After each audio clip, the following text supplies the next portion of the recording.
Hi hello नमस्कार, मी राणी आजच्या एका नवीन व्हिडिओमध्ये तुमचं अगदी मनापासून स्वागत करते. आय होप आजचा दिवस आणि येणारे सगळेच दिवस तुम्हाला खूप छान जावेत ही स्वामी महाराजांचरणी प्रार्थना.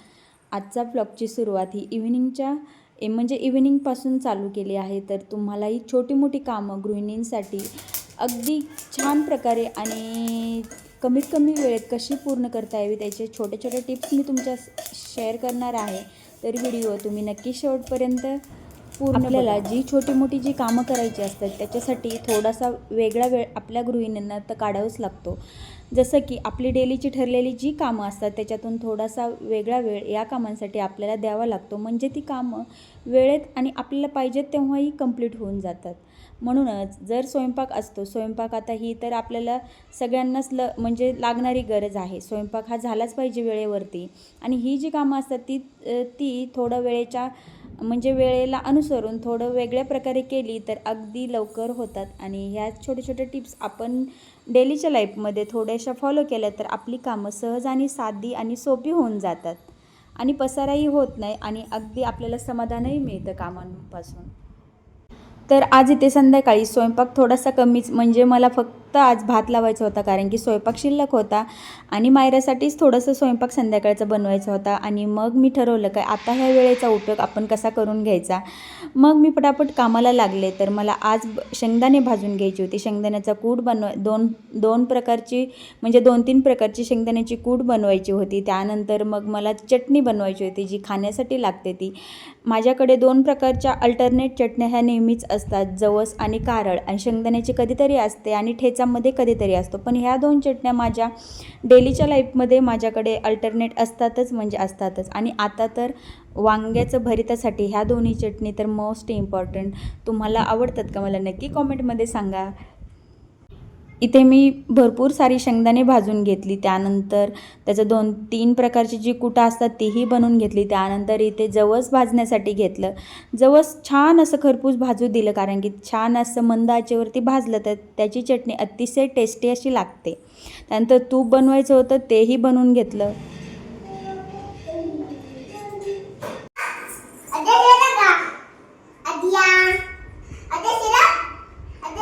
तू फक्त येऊन खेळ बघ, यांचा येऊन खेळ बघ, फक्त येऊनच बघ, फक्त बघ.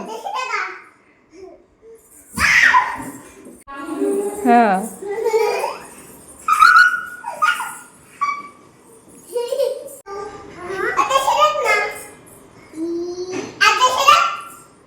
आधे बाजूला हो बाबू, पडेल मायरा तुझ्या डोक्यावर. सरक बाजूला.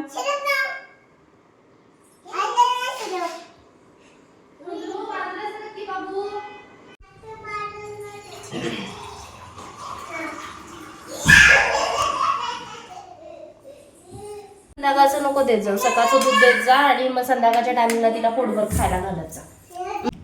आद्याची आणि मायराची छान अशी मस्ती चालली होती, आणि त्या दोघींना एकमेकींना बघून इतका जास्त आनंद होतो. नुसत्या गळाभेट घेत असतात आणि दोघींना फक्त एकमेकीकडे जायचं असतं. एक तर मायराला आद्याच्या घरी जायचं असतं किंवा आद्याला मायराच्या घरी यायचं असतं. दोघींना फक्त सोबत राहायचं असतं. त्यानंतर मग संध्याकाळची इथे त्यानंतर मग दोघींची मस्ती चालू होती. त्या दोघींना खाऊ घातलं. मग आम्ही दोघींनी छान असं जेवण केलं, आणि छान असं सागर संगीत म्हणू शकता तुम्ही. छान असं जेवण झालं आमचं.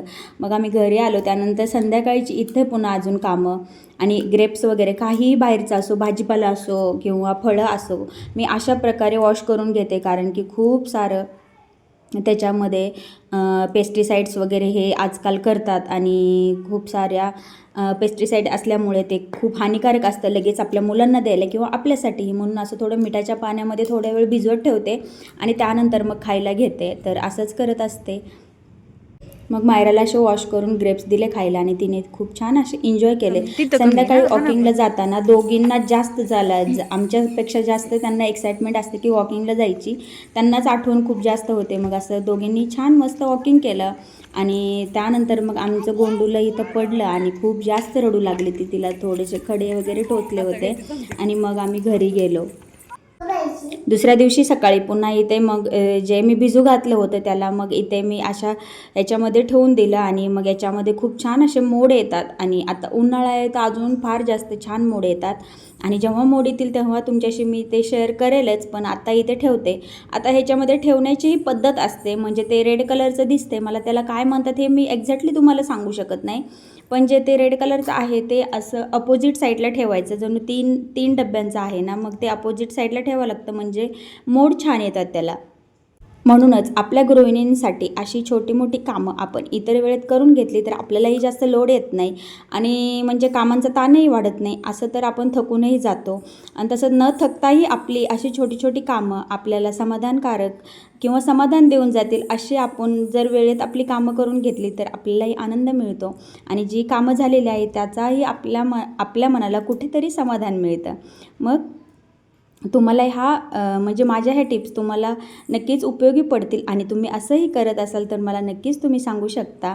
तर बघा इथे आता मी जवळून अगदी दाखवले तुम्हाला, हे जे रेड कलर आहे ना त्याच्यात दाखवलेलं ते अपोजिट साईडला ठेवायचं. आता याच्यामध्ये 3, आता मी सध्या 2च आहे, 3 वस्तूही तुम्ही याच्यामध्ये जिन्नस ठेवू शकता आणि त्या तिन्हीलाही असं रेड अपोजिट साईड ठेवायचं म्हणजे ते छान असे त्याला मोड येतात.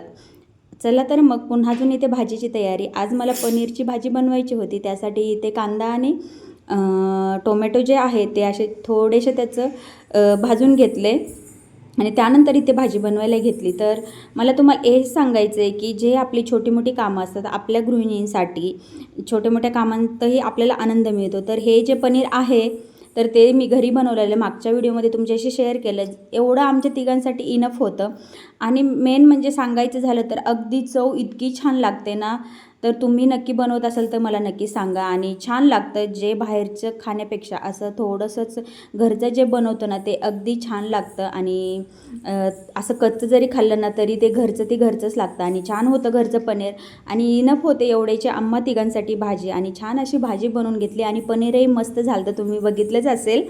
आता माझ्याकडे पनीर मेकर नाही आहे तरी पण मी असंच घरीच कापडामध्ये गुंडाळून त्याला ठेवलं होतं आणि त्याच्यामध्ये असं जास्त वेट असं काहीतरी ठेवलं होतं आणि मग ते छान असं सेट झालं आणि बघू शकता इथे तुम्ही. आणि खरंच तुम्हाला सांगू का, टेस्टी झाली होती ही भाजी.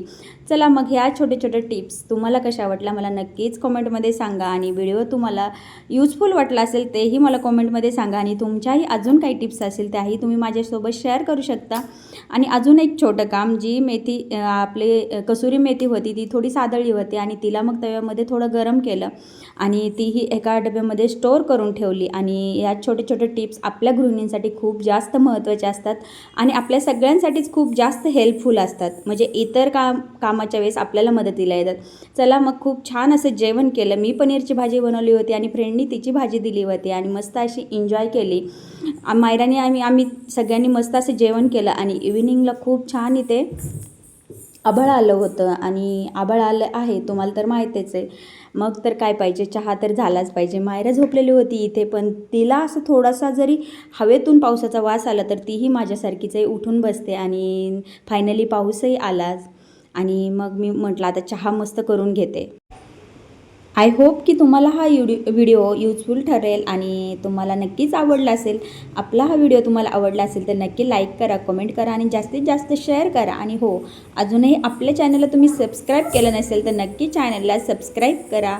भेटूया नेक्स्ट व्हिडिओमध्ये.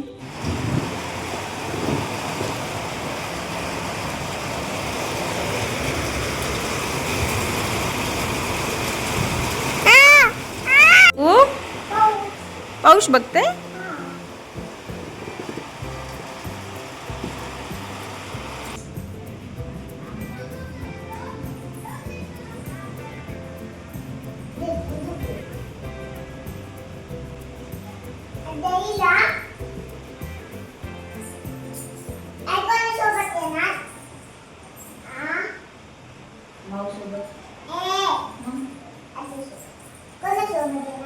आद्या माऊ सोबत येणार.